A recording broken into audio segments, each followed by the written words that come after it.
What if the war you're watching on your screen is not the war that is actually happening? What if the footage being shared millions of times, the burning ships, the missile strikes, the crowds cheering in the streets, what if some of it was never real?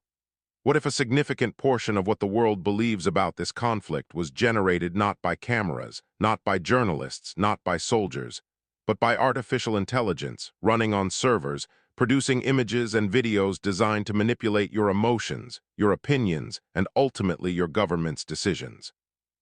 This is not a hypothetical. This is not a warning about the future. This is happening right now, and the country at the center of it is Iran. We are 19 days into one of the most dangerous military confrontations the Middle East has ever seen.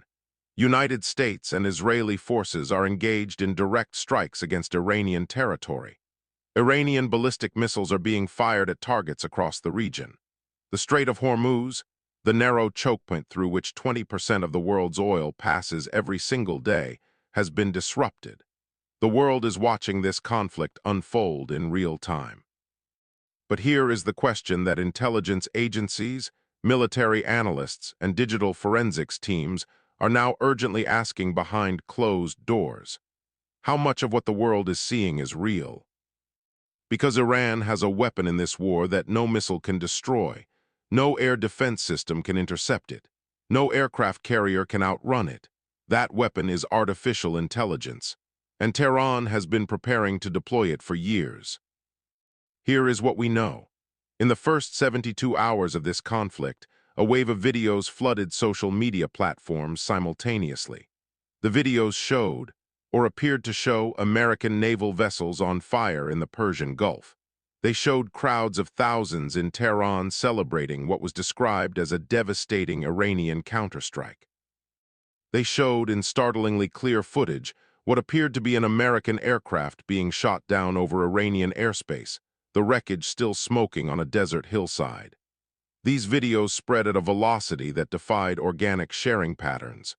Within hours, they had been viewed hundreds of millions of times across TikTok, X, Telegram, and YouTube. And then the forensic teams got to work.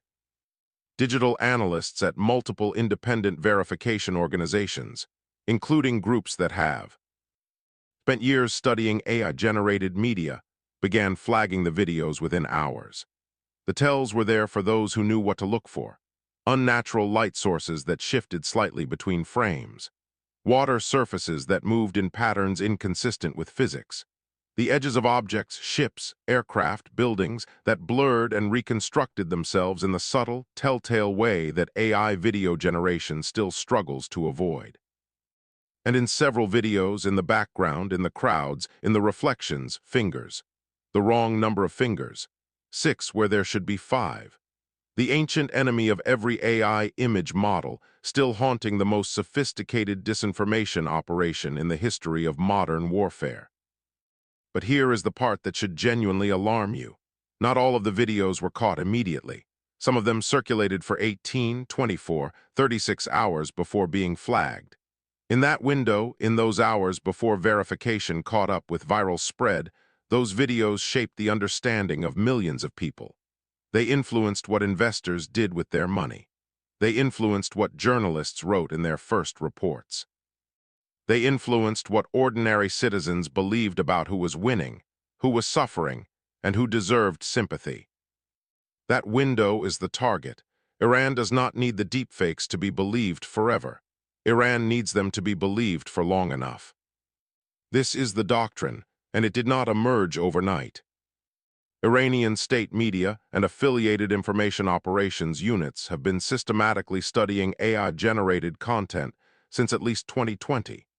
When deepfake technology first became accessible to non-specialists, Iranian intelligence services recognized immediately that this was not merely a novelty. It was a strategic asset of the first order. A country that cannot match American air power, American naval dominance, or American satellite surveillance can nonetheless fight America in a domain where the United States has a profound structural weakness. The information space, where billions of people consume content faster than any fact-checking system on Earth can process it. Iran has specifically studied the information operations that accompanied the Russia-Ukraine war and drawn careful conclusions. Russia's early deepfake efforts in Ukraine were crude and easily debunked. But Iran's intelligence apparatus noted something critical, even crude. Deepfakes, even videos that were eventually debunked, caused measurable damage. They sowed doubt. They created competing narratives. They forced Western media organizations to spend time and resources on verification rather than reporting. They delayed consensus. And in a fast-moving military conflict, delay is power. The operation being run against this conflict is orders of magnitude more sophisticated than anything Russia deployed in Ukraine.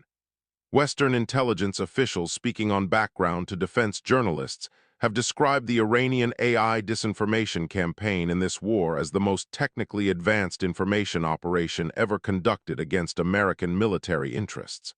Not the most successful, the jury is still out on that, but the most advanced. And it is not operating alone. Here is the detail that transforms this from a regional story into a global one. The infrastructure being used to generate and distribute this content does not appear to be purely Iranian. Technical analysis of the video generation signatures, the server routing patterns, and the coordinated distribution networks suggests involvement of technical expertise and possibly hardware that goes beyond what Iranian domestic capability could produce independently. The fingerprints, according to analysts who have examined the metadata, point toward a level of technical sophistication consistent with state-level support. The question of which state is one that multiple intelligence agencies are now actively investigating.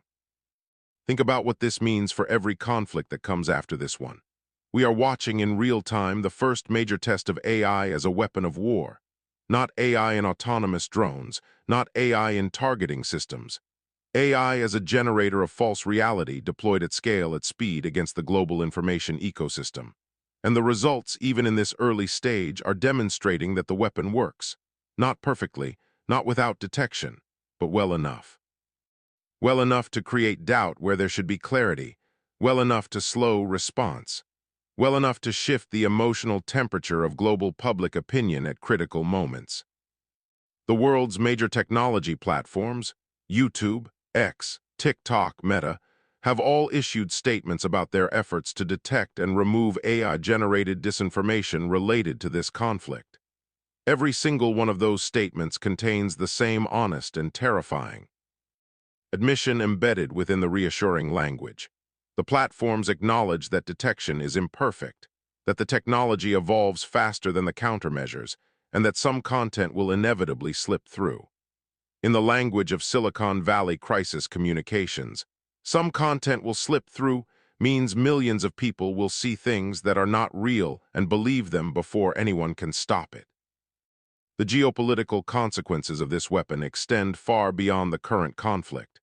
If AI disinformation succeeds in meaningfully shaping public perception of this war, if it contributes to decisions by governments, markets, or military commanders that are based on fabricated reality, every state actor on Earth will draw the same conclusion, that this weapon works, that it is affordable, that it is deniable, and that the next conflict, and the one after that, will be fought simultaneously on the physical battlefield and in the constructed realities being fed to billions of screens. The arms race that began with nuclear weapons, that continued with precision missiles and stealth aircraft and cyber weapons, has now entered its most intimate and most dangerous phase. Because every weapon that came before required specialized knowledge, specialized equipment, significant resources. AI video generation requires a laptop and an internet connection. We have spent decades building systems to prevent nuclear proliferation. We have spent billions constructing missile defense architecture. We have classified programs and covert operations dedicated to keeping the most destructive physical weapons out of the hands of those who would use them without restraint. We have no equivalent system for this. We have no Strait of Hormuz for disinformation, no IAEA inspecting the AI labs, no Security Council resolution governing the deployment of synthetic reality as a weapon of war. And while the world debates whether the footage of that burning ship is real or generated, while fact-checkers race against algorithms, they will always be slightly behind. While ordinary people watching on their phones try to figure out what to believe, the war continues. The real war, with real missiles, real aircraft, real people. The question is no longer whether AI deepfakes will be used to fight wars. That question has been answered. The question now is whether the world will ever be able to agree on what those wars actually looked like once they are over. And perhaps more urgently, how many decisions will be made, how many lives will be affected, how much of history will be written based on images and videos that were never real at all. Tell me in the comments, do you believe you can tell the difference between a real war video and an AI-generated one? Because the people who built this weapon are counting on the fact that you cannot, and they may be right.